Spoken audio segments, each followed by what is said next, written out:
दोस्तों इंडिया अब fourth largest economic बन गया है। इंडिया की जीडीपी $4 ट्रिलियन को हिट कर चुकी है। Now surpassed Japan to become the world's fourth largest economy, citing data from the International Monetary Fund.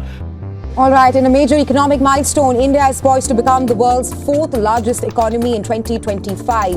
साथियों, हम आज दुनिया की चौथी इकोनॉमी बने हैं।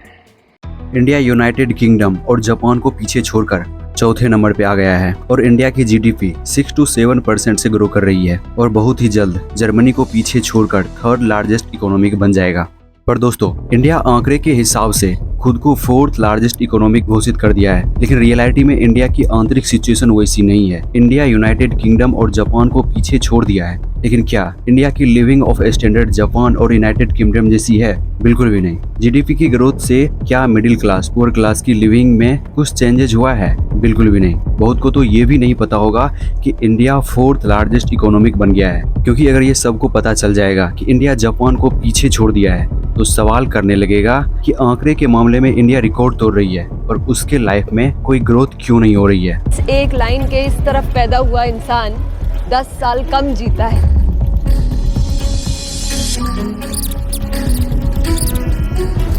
भाई साहब, ये वाली गली में तो लाइट भी नहीं पहुंच रही है। अभी दिन के 3 बज रहे हैं। ये कमरा है धारावी का, 6 by 6 इसकी लेंथ है, नीचे ब्रेथ है और ऊपर हाइट आप देख सकते हैं। 13 लोग इस कमरे में 13 लोग। एक आम का भी डिस्टेंस नहीं है इसमें। मोदी को संडस बनाना मांगता है, नहीं तो उधर आके संडस बनाएगा बस। पैर की हालत मेरे, पानी लगने की वजह से यही हाल होएगा ना।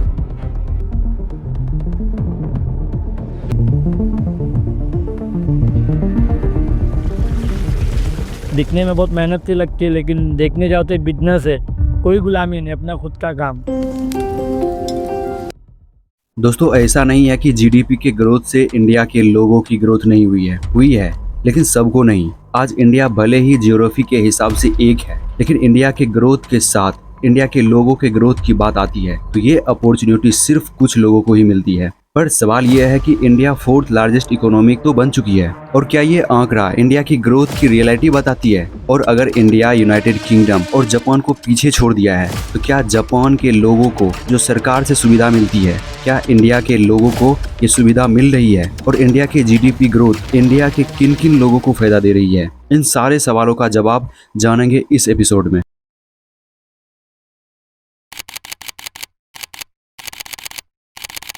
दोस्तों इंडिया जापान को पीछे छोड़ा है सिर्फ और सिर्फ जीडीपी के मामले में, लेकिन बहुत ऐसी चीज है जो इंडिया अभी भी जापान से पीछे है और उस चीज को बीट करने में इंडिया को अभी भी कई साल लगेंगे, तब जाके इंडिया कहीं जापान को पीछे छोड़ पाएगा। तो चलिए समझते हैं कि जापान किन किन चीजों में इंडिया से अभी आगे है।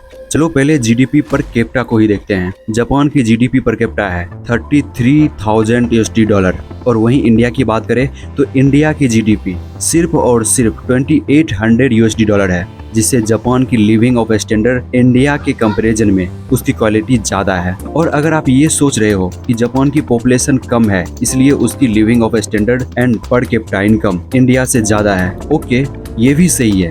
तो देखो जापान अच्छी पर कैपिटा तो देता ही है और उसके साथ अलाउंस और सब्सिडी भी देती है। जैसे अगर जापान में कोई बेबी बॉर्न होता है तो उसे 3 लाख रुपये पेरेंट को दिए जाते हैं हॉस्पिटल के एक्सपेंस के लिए। अच्छी स्कूल भी दी जाती है और अगर कोई अनएम्प्लॉय है तो उसे इंश्योरेंस कवर भी देता है। वहीं इंडिया को देखें तो यहाँ की पर कैपिटा तो कम ही है, उसके ऊपर सरकार भी पब्लिक को कोई सुविधा नहीं देती है। इंडिया में अगर हॉस्पिटल की बात करें तो डॉक्टर ही नहीं होता है और सरकारी डॉक्टर अपने खुद के प्राइवेट क्लिनिक चलाता है। हॉस्पिटल में जो दवाइयाँ होती है उसकी भी डेट एक्सपायर होती है। और अगर स्कूल की बात करें तो ऐसे स्टेट हैं जहाँ स्कूल ही नहीं है, बच्चे पेड़ के नीचे पढ़ते हैं, और जहाँ पक्के मकान के स्कूल हैं वहाँ वो मकान ही गिर जाती है जिसमें बच्चे दब के मर जाते हैं। स्कूल के अंदर ही अनपढ़ टीचर होती है और सरकार को इस चीज से कोई मतलब ही नहीं होता है।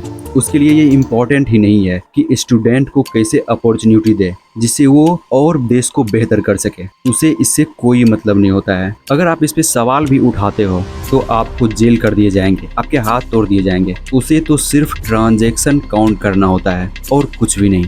अब चलो HDI यानी कि ह्यूमन डेवलपमेंट के ऊपर चर्चा करते हैं। हेल्थ केयर में देखें तो इंडिया में लगभग 67 से 70 साल हैं, जबकि डेवलप्ड कंट्री में यही आयु 80+ होता है। इन्फेंट मोर्टेलिटी अभी भी हाई है, खासकर रूरल एरिया में, यानी कि जो बेबी पैदा होता है वो 1 साल के अंदर ही उसकी डेथ हो जाती है। और सरकार पब्लिक हेल्थ में GDP का सिर्फ 2% एक्सपेंड करता है, जबकि उसे 5 to 6% करना चाहिए। और अगर इंडियन एजुकेशन सिस्टम की बात करें तो आप लोग इसे अच्छी तरह से जानते होंगे कि ये कितना ही बुरा है। वही घिसा पीटा सिलेबस, स्कूल की इंफ्रास्ट्रक्चर सही नहीं होती है, बिल्डिंग गिर के कई बच्चे मर जाते हैं। रिसेंट ही SSC प्रोटेस्ट हुआ था जिसमें प्रोटेस्टर को ही बुरी तरह से पीटा गया, उसे जेल कर दिया गया, उसके हाथ पैर तोड़ दिए गए। इंडियन गवर्नमेंट एजुकेशन सिस्टम पर फोकस ही नहीं करती है। अगर इनकम की बात करें तो इंडिया में इनकम में बहुत ज़्यादा इनइक्वालिटी होती है। GDP ग्रो हो रहा है लेकिन इनकम डिस्ट्रीब्यूशन अनइवन है।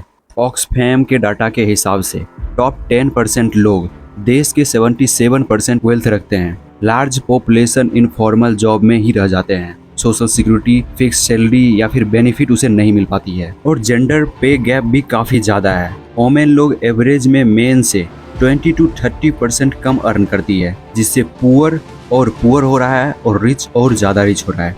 तो अब सवाल आता है कि इंडिया को क्या करना चाहिए कि वो भी डेवलप्ड कंट्री के तरह ही ग्रोथ कर सके हर चीज़ों में। इसके लिए हम दूसरी कंट्री का एग्जाम्पल लेंगे जिसकी हालत इंडिया की तरह ही थी, लेकिन अब वो डेवलप्ड कंट्री बन चुका है।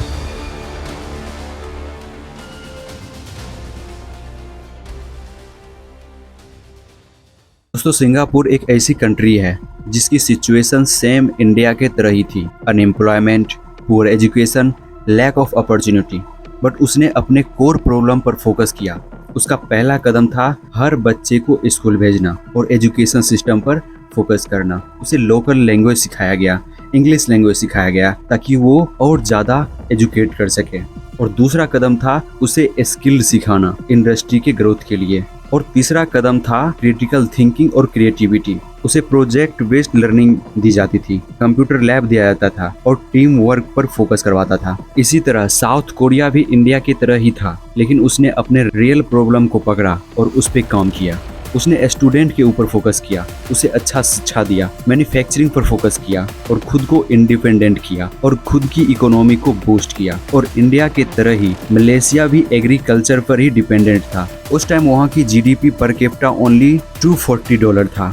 बाहर की कंपनी वहाँ पे मैन्युफैक्चरिंग सेटअप लगाया जिससे उसकी इकोनॉमिक में ग्रोथ हुआ। और एक बात और है जो कि मलेशिया को इंडिया के जैसे बनाता है, और वो है कि मलेशिया भी सर्विस सेक्टर पर ज़्यादा डिपेंडेंट है इंडिया के तरह ही। दोस्तों, आप जितने भी स्टोरी ले लो, सबने अपने एजुकेशन सिस्टम पर फोकस किया और खुद के देश को आगे बढ़ाया। उसी तरह इंडिया को भी एजुकेशन सिस्टम पर ही फोकस करना होगा। एजुकेशन की कमी के कारण ही इनकम में इनइक्वालिटी है। इंडिया की पर कैपिटा $2800 है, पर ये भी उन्हीं लोगों के लिए है जो अच्छे से एजुकेशन लिए है, और जो अच्छे से एजुकेशन नहीं ली है उसकी पर कैपिटा सिर्फ और सिर्फ $1200 है। खराब एजुकेशन होने के कारण ही हम बहुत जगह पीछे हैं। जिसे इनोवेशन में इंडिया 40वें रैंक पे आती है, क्योंकि यहाँ R&D की फैसिलिटी अच्छी नहीं है। इंडिया को मैन्युफैक्चरिंग पर फोकस करना होगा ताकि एम्प्लॉयमेंट बढ़े, GST रिफॉर्म करना होगा, और सबसे इम्पोर्टेंट बात MSME को अपॉर्चुनिटी देना होगा, क्योंकि बड़े इंडस्ट्री के मुकाबले